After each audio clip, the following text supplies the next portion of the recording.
this. Oh, that's very true. So now I need another stitch. How many stitches does that require? As many as I use. Want us to do a No certain number.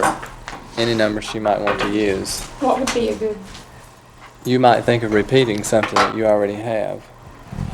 Your running stitch, you might want to use more than you have, and you might want to double it. Or one of the diagonal running stitches, like the yellow, there near the bottom. On the orange, see where the yellow and the black comes Oh, together? this. Yes. Which is, Uh-huh. it's a running stitch. It's just the point of origin, where it begins and where it ends. That changes it. But it's only the running stitch.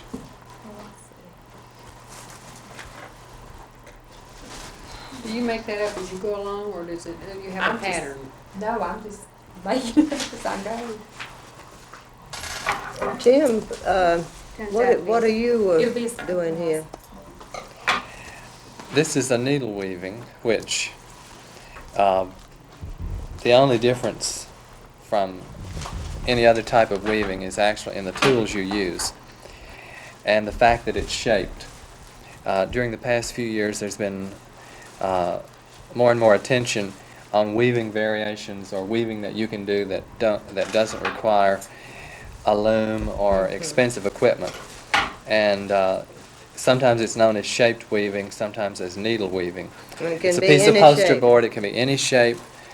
This is also a needle weaving here, you see, using different colors with a fan shape.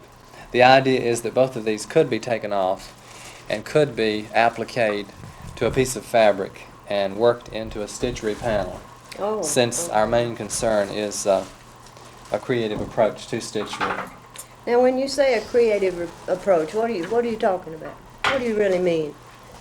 I mean that there is more concern for originality in traditional stitchery, which we might call embroidery. Crewel work relates to this. Any of the needlecraft forms which depend more on preset ideas and following the rules that are established, so to speak, to get an end result. It's predetermined to a great degree.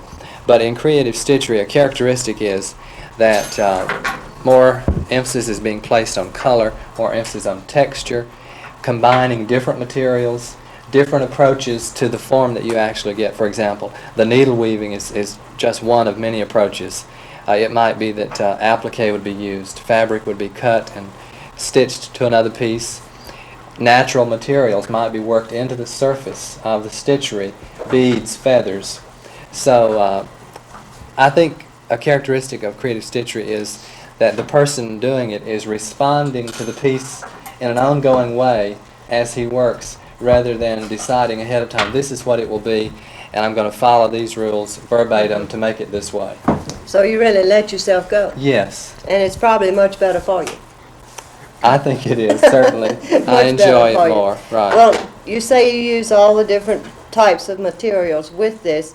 How do you go about, is it a personal matter of deciding color, or where do you get ideas for color and blending colors and all Yes, it is a personal matter, but one thing that has come out in our class today is the many resources that we have for color ideas.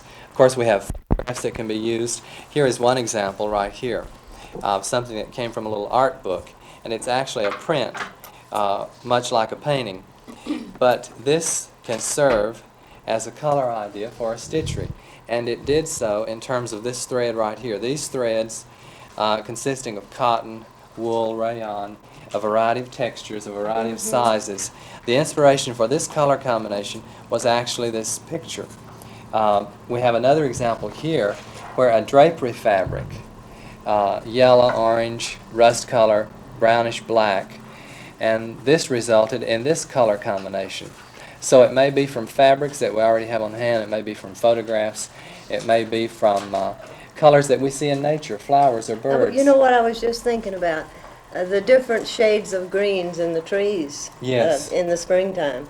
Right. That could be and maybe then you'd see a dogwood along with it or something. That'd give you a whole color scheme, wouldn't it? It would. And nature is the best with respect to color idea and color inspiration. It's all there if we just learn to see it. Do you have trouble getting your students to to take this approach? Because traditionally they have not. It's a change. It takes a little while to adjust to this. And I forget that it does take the time, but you know, as I go into a class, I'm reminded suddenly I need to back up and slow down just a little and work with them a little more in moving in this direction. Probably this approach, if you were teaching youngsters, you wouldn't have any trouble. No, my experience tells me that that's right. You have no trouble with the youngsters, and the younger, the better. Because really. they haven't because been they're bound. Fresh. They They're haven't fresh. been bound to the old ways. This Well, is right. let's look at some of the work that is being done by this group of students here at Montreat. Now here's Can I ask a question? yeah, sure, you may ask a I'm ready question. to take that off, I think, but I'm Yes. not sure. And I don't know what's gonna happen. All you need to do at this point is unbutton it, so to speak, or just slip your warp loops off the end. And if it appears that you have space to add other filler material across, you could go ahead and do that. That's what I wondered. Now, Otherwise, that's it's gonna make complete. loops. You'll have a little There. space. You can either loop through or stitch down, or you can weave back in with a little more material. Just taking and doing Right. the same way. Same material. Now More she's of an let end. herself go, hasn't she? Yes. And that's This what is- you want. Right. That was new for her. Okay. Well, let's move down this way and see what someone else is doing. They look like tadpoles. Tadpoles. That's what I. Turn them around and so our camera might see what looks like tadpoles. Which are the Yes. tadpoles? Well, she is using various materials, all right, isn't she? Turn it a little more up to the right. There you go. Like That's so? good. Yes. Mhm. That's the way it's supposed to go. That's Oh nice. my, you're gonna have, They do look like tadpoles. they do look like tadpoles.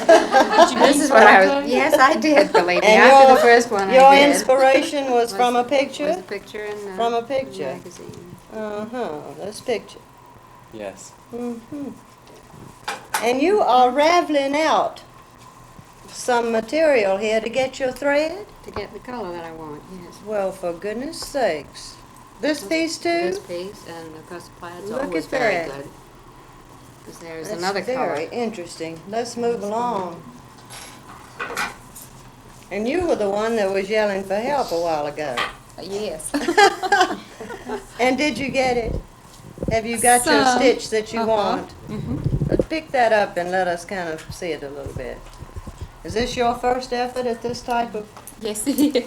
Well, you're doing real well. Doing Thank you. beautifully. Beautifully. And here.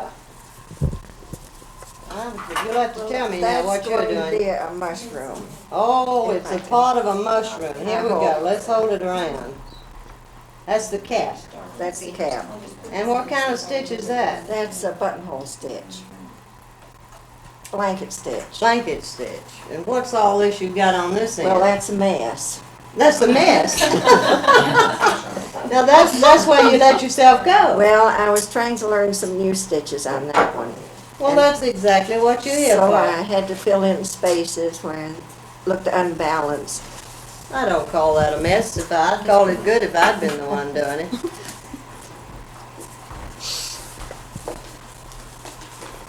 Could we cut because I can't get to anybody?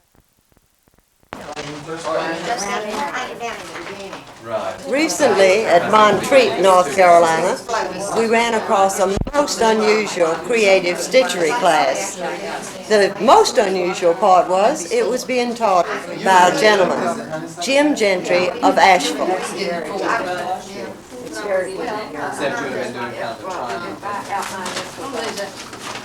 triangle. Well, maybe it's just actually one then with the, very easy.